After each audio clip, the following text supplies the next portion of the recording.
श्री स्वामी समर्थ, जय जय स्वामी समर्थ. कशात सर्वजण निश्चित मजेत असाल, असेच मजेत राहा. पहा, एखादी व्यक्ती कंटिन्यू आपल्याला रडवते, कंटिन्यू आपल्याला शिवाय श्राप देते, नेहमीच आपल्याला अपमानित करते. भलेही आपल्या एखाद्या गोष्टीमध्ये रोल असो अथवा नसो, पण प्रत्येक गोष्टीला जिम्मेदार आपल्यालाच ठरवलं जातं आणि आपल्याला अपमानित केलं जातं, आपल्याला शिवाय श्राप दिल्या जातात. पहा, बहुतेक वेळा तर असं होतं की अशी ही जी व्यक्ती आहे ही आपल्या घरातीलही असू शकते, आपल्या नात्यातीलही असू शकते, आपल्या रिलेटिव्हमधील असू शकते किंवा अगदीच आपल्या मित्रपरिवारातील, त्याचप्रमाणे आपण जिथे कामधंदा करतो त्या ठिकाणातील सुद्धा असू शकते. बहुतेक वेळा तर असं होतं की चालता बोलता सुद्धा आपले शत्रू बनतात. कधी कधी आपल्या शेजारचे, ज्यांच्याशी आपला काही संबंध नसतो, फक्त आपण तोंडापुरते कामापुरते तेवढं बोलतो, परंतु ही लोकही काही कारणास्तव शत्रू बनवून जातात. अगदी एका ताटात जेवलेले मित्र सुद्धा आपले राहत नाहीत. आत्ताचं कलियुग आहे, कलियुगामध्ये मोजकेच मित्र आपण ठेवतो. या मोजक्या मित्रांमध्ये 5-10 जे काही मित्र असतील, या मोजक्या मित्रांमध्ये सुद्धा एखादाच मित्र हा प्रामाणिक असतो. प्रामाणिक म्हणजेच की आपल्या दुःखात दुःख मानणारा, सुखात सुख मानणारा. नाहीतर आज असं झालेलं आहे, 100%पैकी 0.1% सुद्धा लोक ही आत्मीयता किंवा माणुसकी जपणारी नाहीत. कारण प्रत्येक व्यक्ती काय करतो, एखाद्या व्यक्तीचा वापर करून घेतो आणि लेट्स गो करून त्याला सोडून देतो, त्याच्याकडे डुंकूनही पाहत नाही.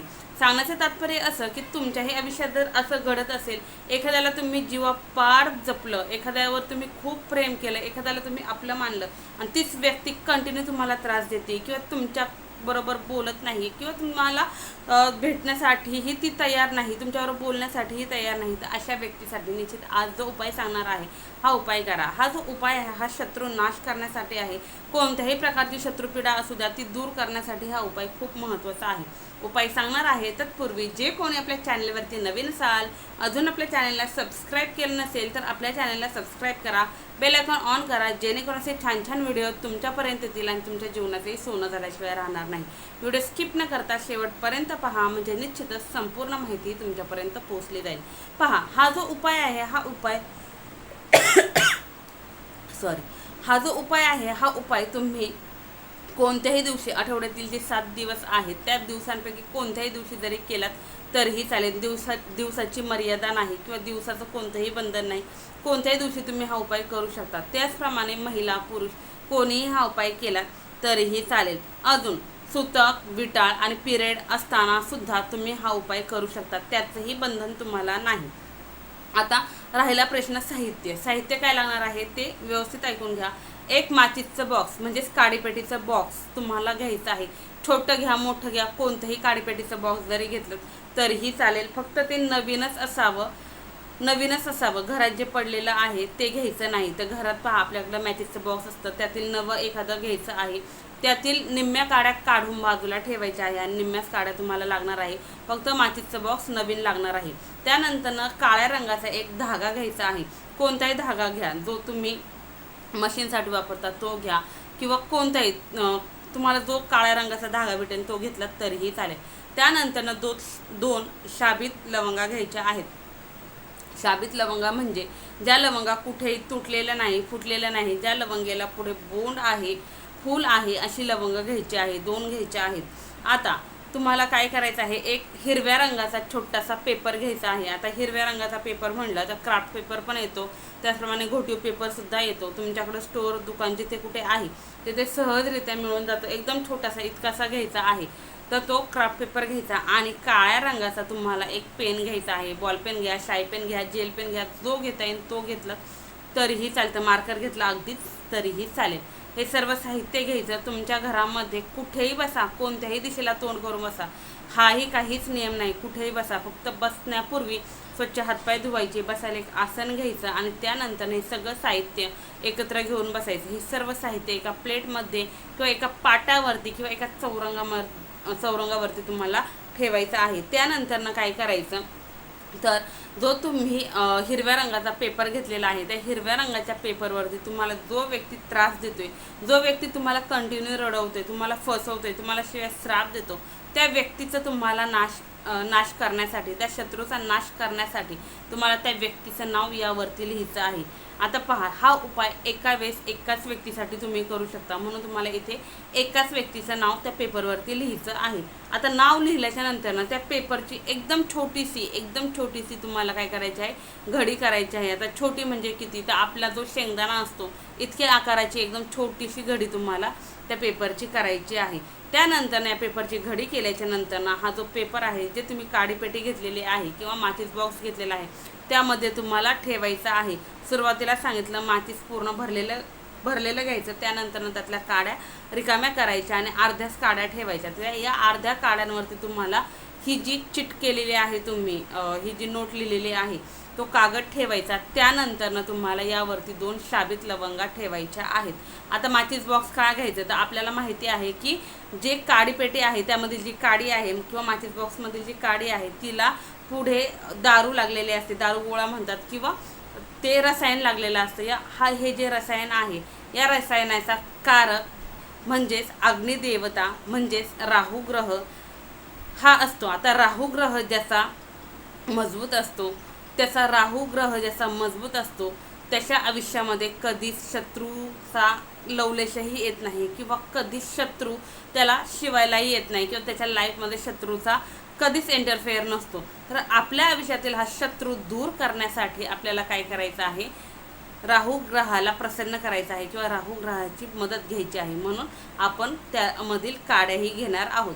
त्यानंतर काळा धागा आपल्या आयुष्यातील निगेटिव्हिटी, त्याचप्रमाणे जे काही दोष आहेत ते दूर करण्यासाठी काळा धागा घ्यायचा आहे. लवंगा आपल्याला माहिती आहे, शत्रू दोष असो, शत्रू पीडा असो, कोणत्याही प्रकारचा दोष असो, शत्रू नाश करण्यासाठी सुद्धा लवंगेला खूप महत्त्व आहे. म्हणून 2 लवंगा तुम्हाला घ्यायच्या आहेत. आता हे सर्व घेतल्याच्या नंतर माचीस बॉक्स बंद करायचं. बंद केल्याच्या नंतर माचीस बॉक्स उभं पकडायचं. पहा, दोन्ही साईडने माचीस बॉक्स खोलतं, तर ते उभं पकडायचं, एक बाजू इकडं असं उभं पकडायचं आणि बरोबर तुम्हाला ते माचीस बॉक्स आयताकृती असतं आपल्याला माहिती आहे. तर माचीस बॉक्स बरोबर असं धरायचं, त्याची लांबी इकडं आणि जी रुंदी आहे दोन्ही साईडची, ती रुंदीवरती ही दोन्ही बोटं ठेवायची आणि जो काळा धागा घेतलेला आहे, हा काळा धागा 11 वेळेस तुम्हाला या माचीस बॉक्सला गुंडाळून घ्यायचा आहे. गुंडाळताना तसाच गुंडाळायचा नाही, जो मंत्र सांगते प्रत्येक वेळेस गुंडाळताना तो मंत्र म्हणायचा आहे. 11 वेळेस धागा गुंडाळताना 11 वेळेस तुम्हाला हा मंत्र म्हणायचा आहे. मंत्र व्यवस्थित ऐका. पुन्हा सांगते, ओम ह्रीम श्रीम क्लीम. ज्या व्यक्तीसाठी करताय, समजा मी तुमच्या दाजींसाठी करते तर त्यांचं नाव घेणार, सचिन वशम स्वाहा. ओम ह्रीम श्रीम क्लीम सचिन वशम स्वाहा. ओम ह्रीम श्रीम सचिन वशम स्वाहा. ओम ह्रीम श्रीम क्लीम प्रथमेश वशम स्वाहा. ओम ह्रीम श्रीम क्लीम किरण वशम स्वाहा.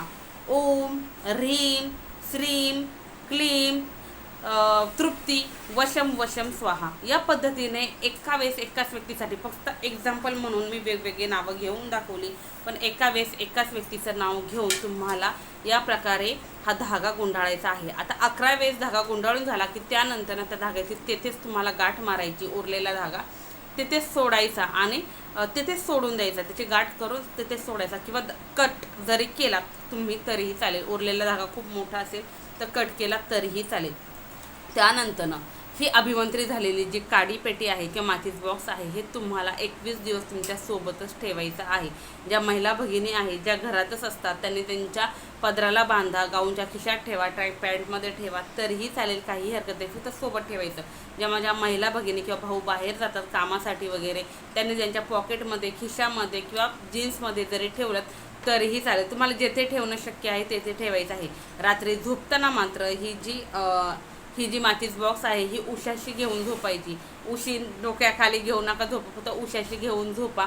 आणि उशाशी घेऊन झोपल्याच्या नंतर सकाळी पुन्हा लवकर उठलात की तुम्हाला काय करायचं आहे, आंघोळ वगैरे करायची. आंघोळ वगैरे करून झालं की दिवसभरामध्ये तुम्हाला जेव्हा वेळ भेटेल, जेव्हा तुम्ही निवांत असणार, त्यावेळेस तुम्हाला ही काडीपेटी हातावरती घ्यायची आणि जो मंत्र सांगितला, ओम ह्रीम श्रीम क्लीम सचिन वशम स्वाहा, या प्रकारे तुम्ही ज्या व्यक्तीचं नाव लिहिलेलं आहे त्या व्यक्तीचं नाव घेऊन तुम्हाला 51 वेळेस किंवा 11 वेळेस हा मंत्र पठण करायचं आहे आणि ही पोटली जी आहे ती पुन्हा पुन्हा अभिमंत्रित करायची आहे. 21 दिवस कंप्लीट झाले, 21 दिवस तुम्ही ही पोटली अभिमंत्रित केली की त्यानंतर 21व्या दिवशी तुम्हाला काय करायचं आहे, तुमच्या घराच्या बाहेर एखादं मातीचं भांडं घ्या किंवा एखादं लोखंडी भांडं घ्या किंवा ज्यामध्ये तुम्ही धूप वगैरे जाळता ते भांडं घ्या. त्या भांड्यामध्ये तुम्हाला भीमसेनी कापूर टाकायचा आहे, थोडासा टाका, 1-2 हे जरी टाकले, 1-2 वड्या जरी टाकलं तरी चालेल किंवा आधी माचीस बॉक्स ठेवा, त्यावरती भीमसेनी कापूर ठेवा.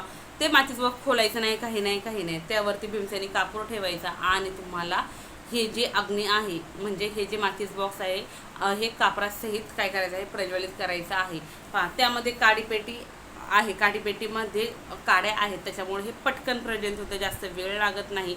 नाहीच झालं तर पुन्हा कापूर त्यामध्ये ॲड करा आणि याची पूर्ण राख होतपर्यंत, याची पूर्ण विभूती होतपर्यंत हे पूर्ण जळून द्यायचं. तोपर्यंत त्यामध्ये काय करायचं आहे, कापूर ॲड करायचा आणि हे जळत असताना तुम्हाला असं इमॅजिन करायचं आहे की तुमचा जो कोणता शत्रू होता तो शत्रू तुमच्यापासून खूप दूर गेलेला आहे, तो शत्रू तुमच्या आयुष्यातही नाही किंवा ती व्यक्ती जर तुम्हाला हवी आहे तर तुम्हाला असं बोलायचं आहे की माझा जो कोणी मित्र होता किंवा रिलेटिव्ह होता तो रिलेटिव्ह त्याच्याबद्दल माझ्या मनामध्ये जे काही विचार होते ते विचार बदलून तो पूर्ववत माझ्याबरोबर वागायला लागलेला आहे, त्याचा आणि माझं नातं पूर्ववत झालेलं आहे, मी माझ्या जीवनामध्ये खूप खुश आहे. असं पॉझिटिव्ह तुम्हाला विचार फक्त करायचे आहेत. हे पॉझिटिव्ह विचार केल्याच्या नंतरनं ती अग्नी पूर्ण शांत झाल्याच्या नंतरनं ही जी उरलेली विभूती आहे ही विभूती घेऊन तुम्हाला मोकळ्या ठिकाणी जायचं. मोकळ्या ठिकाणी जाऊन तुम्हाला दक्षिण दिशेला ही विभूती फेकून द्यायची किंवा एखादं मोठं झाड असेल तर तिथे एक छोटासा खड्डा करा आणि त्या खड्ड्यामध्ये ही विभूती गाडून टाकली तरी चालेल किंवा एखादा नाला असेल नाल्यामध्ये जरी टाकले तरीही चालेल. या पद्धतीने तुम्हाला हा उपाय करायचा आहे. हा उपाय हे करून झाल्याच्या नंतर थेट घरी यायचं, मागे वळून पाहायचं नाही, कुणाशी बोलायचं नाही, काय नाही. घरी यायचं, जाऊन चूळ वगैरे भरायची, स्वच्छ आंघोळ वगैरे करायची. त्यानंतर तुमची जी काही कामं आहेत ती तुम्हाला करायची. पहा हा उपाय केल्याच्या नंतरनं तुम्हाला रडवणारी व्यक्ती स्वतःहून येऊन तुमची माफी मागेल, तुमच्यासमोर नाक रगडेल. जी काही चूक त्याच्याकडनं झालेली होती ती चूक तो असो किंवा ती असो ते कबूल करेल आणि पूर्ववत तुमचं जे काही नातं होतं ते नातं पूर्ववत व्हायला मदत होईल. इतका छान, इतका प्रभावी हा उपाय आहे. निश्चित उपाय करून पहा, खूप छान अनुभव येणार आहे. आणि उपाय फक्त तुमच्यापर्यंत सीमित ठेवू नका, उपाय इतरांनाही शेअर करत चला. कारण असं असतं की फक्त आपणच दुःखी नसतो. या कलियुगामध्ये खूप लोक दुःखी आहेत, फक्त त्यांना योग्य उपाय माहिती नसतात. म्हणून उपाय होता होईल तितके शेअर करा. ओरली सांगण्यापेक्षा शेअर केलेलं कधीही उत्तम. कारण ओरली सांगताना आपलं थोडंफार मागं पुढं जर झालं तर ते करताना तो पुढचा व्यक्ती तळमळीने करत असतो. थोडीफार चूक जरी झाली तरी त्याची अनुभूती यायला वेळ लागतो. आता या उपायाची अनुभूती काही ना काही तासांमध्ये येईल, काहींना अगदीच काही दिवस लागतील, काहींना 10-12व्या दिवशीसुद्धा अनुभव येईल, काहींना अगदी 8-10 दिवसात येईल, काहींना अगदी 21व्या दिवशीसुद्धा येईल. कारण आपण कोणत्या पद्धतीने करतो, किती आत्मीयतेने करतो, किती पॉझिटिव्हली करतो त्यावरती डिपेंड असतं की त्या उपायाची अनुभूती कधी येणार आहे. फक्त उपाय करताना पूर्ण पॉझिटिव्हली करा की बाबा रे स्वामी माझ्याकडनं करून घेते ना, निश्चित हा उपाय लागू होणारच आहे, या उपायामुळे माझं काम होणारच आहे, कारण स्वामींनी मला मार्ग दाखवला आहे असं मनामध्ये ठाणा. त्यामुळे तुमचा उपाय खूप छान प्रकारे पूर्ण होईल आणि तुम्हाला अनुभूती आल्याशिवाय राहणार नाही. निश्चित उपाय करा. व्हिडिओ कसा वाटला हे कमेंट्समध्ये सांगायला विसरू नका. तसेच कमेंट्समध्ये श्री स्वामी समर्थ, जय स्वामी समर्थ हे लिहिलाही विसरू नका. झालेली सेवा स्वामींचरणी रुजू. श्री स्वामी समर्थ, जय स्वामी समर्थ. श्री स्वामी समर्थ महाराज की जय.